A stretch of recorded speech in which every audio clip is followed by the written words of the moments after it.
Bismillahirrahmanirrahim. Assalamualaikum warahmatullahi wabarakatuh. Perkenalkan, nama saya Dimas Dwi Prasetyo dengan NIM R1C1240030 dari kelas C. Nah, pada kesempatan kali ini kita akan membahas mengenai klasifikasi batuan karbonat. Setelah sebelum-sebelumnya kita sudah mengetahui mengenai apa saja penyusun dari batuan karbonat seperti alohem, sparit, mikrit, serta bioorganisme. Nah, dari kita identifikasi komponen penyusunnya, kita bisa memberikan nama penamaan dari batuan karbonat berdasarkan klasifikasinya. Nah, untuk klasifikasi yang pertama yaitu klasifikasi Volk tahun 1962. Nah, klasifikasi Volk ini mengklasifikasikan batuan karbonat berdasarkan perbandingan antara alohem, mikrit, serta sparit, serta jenis alohem yang dominan sehingga dapat diketahui lingkungan pengendapannya. Nah, dapat dilihat untuk secara umum sistem penamaannya dari klasifikasi Volk ini yaitu alohem ditambah dengan apakah dia penyusun sparit atau yaitu disusun atas mikrit. Nah, kita bisa lihat untuk yang disusun atas interclass dan disusun oleh sparit, namanya itu intrasparit, dan jika dia disusun oleh mikrit namanya dia intramikrit. Sama seperti oolit kita kenal sebagai O-sparit, O-mikrit. Nah, untuk dia alocemnya dia itu berupa fosil, kita Volk ini menyebutnya sebagai biosparit dan biomikrit. Sama seperti disusun atas pellet, dia itu pelsparit dan pelmikrit. Nah, untuk dia itu tidak ada kandungan alohemnya, hanya sebuah mikrit, kita Volk menamakannya sebagai mikrit. Nah, untuk mikrit yang terdapat material-material sparit disebut sebagai dismikrit. Nah, untuk refrock atau dia ini kita kenal sebagai autotonus, batuan-batuan autotonus yang terendapkan bersamaan atau bond together. Volk menamakannya sebagai biolitit atau kita sebut sebagai gamping terumbu. Nah, di sini Kendall tahun 2006 melihat klasifikasi Volk ini kita bisa mengetahui bagaimana lingkungan pengendapannya. Nah, kita bisa lihat pada klasifikasi ini untuk Volk Textural Classification of Carbonate Sediment itu secara umum terbagi menjadi 3, yaitu over 2/3 mikrit matrix, ada yang subequal spar dan mikrit, ada yang over 2/3 spar semen atau yang didominasi oleh matrix mikrit, ada yang kandungan mikrit dan sparitnya itu sama, dan ada yang didominasi oleh semen sparit. Nah, untuk penamaannya didasarkan juga oleh persen alohemnya. Nah, untuk yang 0 sampai 1% dia itu disebut sebagai mikrit, untuk 1 sampai 10% dia disebut sebagai fossiliferous biomikrit, untuk 10 sampai 50% disebut sebagai sparse biomikrit, dan yang lebih dari 50% itu disebut sebagai packed biomikrit. Nah, untuk yang sama kandungan sparit dan mikritnya itu disebut sebagai poorly wasted biosparit. Nah, untuk yang sparit, untuk yang didominasi oleh sparit di sini untuk penamaannya Kendall, dia itu berdasarkan tingkat sortasinya. Nah, untuk yang tersortasi buruk itu dinamakan sebagai unsorted biosparit, dan yang tersortasi baik dinamakan sebagai sorted biosparit, dan yang rounded atau yang sudah membulat dan mengalami biosparit. Nah, dari nama-nama batuannya ini Kendall bisa menginterpretasi lingkungan pengendapannya, di mana untuk yang terdiri dari matriks mikrit yaitu di lingkungan pengendapan yang quiet water deposition atau lingkungan pengendapan yang tenang. Nah, untuk yang subequal spar dan mikrit, dia ini biasanya ada di lingkungan transisi. Nah, untuk yang wave atau current activity atau yang lingkungan pengendapannya berenergi besar yang memiliki gelombang, itu batuan-batuannya itu biasanya tersusun oleh semen sparit. Nah, ini untuk contoh-contoh batuan dan sayetan tipis dari batuan-batuan yang diklasifikasikan oleh Volk dan Volk bisa dilihat. Nah, selanjutnya itu klasifikasi Dunham 1962. Nah, klasifikasi Dunham ini mengklasifikasikan batuan karbonat berdasarkan tekstur pengendapannya. Itu yang pertama, derajat perubahan tekstur pengendapan. Yang kedua, komponen asli terikat atau tidak terikat selama proses pengendapan. Nah, di sini nanti kita kenal sebagai untuk di klasifikasi Dunham sebagai original component not bound together during deposition, dan ada yang original component were bound together. Jadi dia ada yang tidak terikat dan ada yang terikat.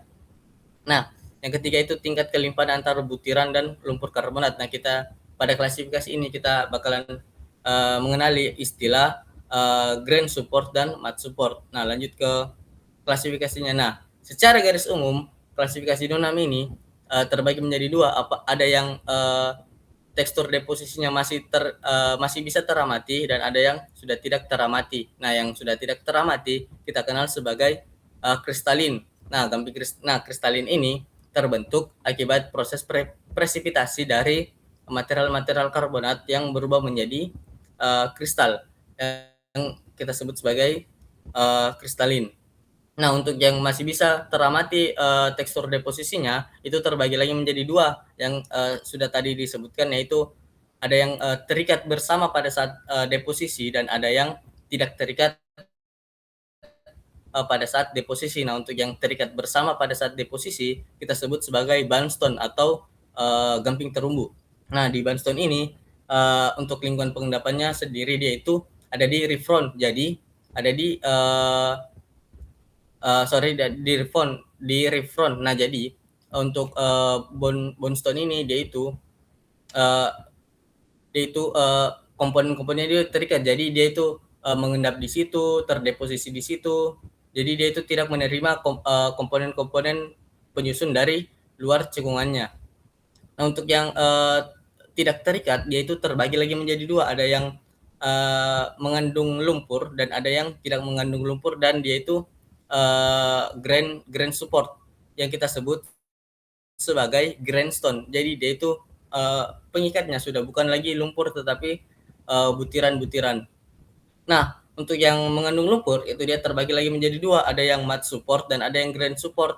Nah, yang mud support terbagi lagi menjadi dua, ada yang kurang dari 10% butiran kita sebut sebagai mudstone, dan ada yang lebih dari 10% butiran kita sebut sebagai waxstone.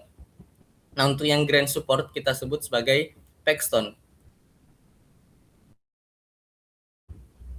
Nah, ini untuk contoh-contoh dari batuannya yang pada klasifikasi Dunham bisa dilihat. Nah, selanjutnya pada klasifikasi Embry and Clovan tahun 1971. Nah, sebenarnya klasifikasi ini merupakan pengembangan dari klasifikasi Dunham yang sebelumnya tadi.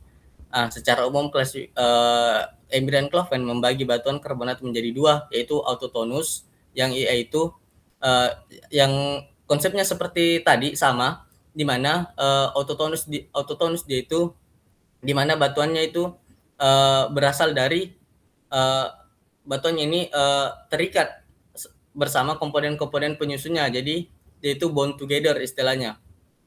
Dan juga organismenya. Nah, untuk yang allotonus, dia ini batuan yang komponen penyusunnya berasal dari fragmentasi mekanik. Jadi di sini ada proses erosi kemudian tertransportasi. Jadi material-material yang berasal dari luar cekungan ataupun berasal dari cekungan yang sama tetapi batuan itu telah ada sebelumnya kemudian menjadi material pada batuan karbonat, itu kita sebut, itu Embry and Clovan menyebutnya sebagai allotonus.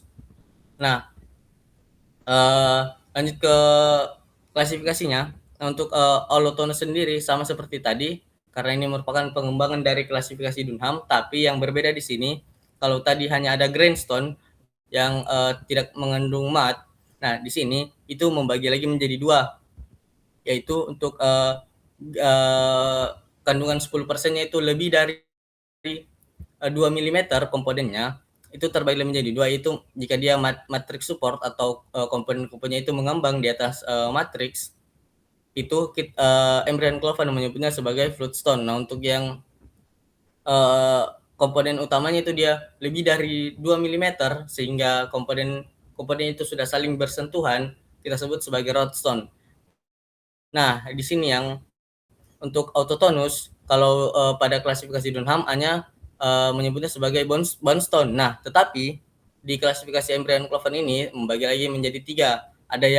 Uh, ada yang organismenya bertindak sebagai penghalang kita sebut Embryoncloven menyebutnya sebagai bevelstone. Nah, biasanya di bevelstone ini dia itu terdiri atas fosil-fosil terumbu karang yang bercabang. Nah, kemudian ada yang organismenya itu mengikat dan berlapis, kita sebut sebagai klasifikasi Embryoncloven menyebutnya sebagai bindstone. Nah, untuk organisme yang bertindak di mana dia itu membuat sebuah framework atau rangka yang rigid atau yang padat, itu Embryoncloven menyebutnya sebagai framestone. Nah, untuk contoh batuannya kita lihat seperti ini, bevelstone, bindstone, dan framestone. Nah, kan tadi telah kita ketahui kalau bondstone ini dia itu lingkungan pengendapannya ada di reef front. Nah, biasanya untuk susunannya itu biasanya yang paling bawah itu ada framestone, kemudian di atasnya ada bindstone, dan paling atasnya itu biasa kita ketemui bevelstone. Nah, mungkin itu saja yang bisa saya sampaikan mengenai klasifikasi batuan karbonat ini. Kurang dan lebihnya mohon dimaafkan. Sekian dari saya. Wabillahi taufiq wal hidayah. Wassalamualaikum warahmatullahi wabarakatuh.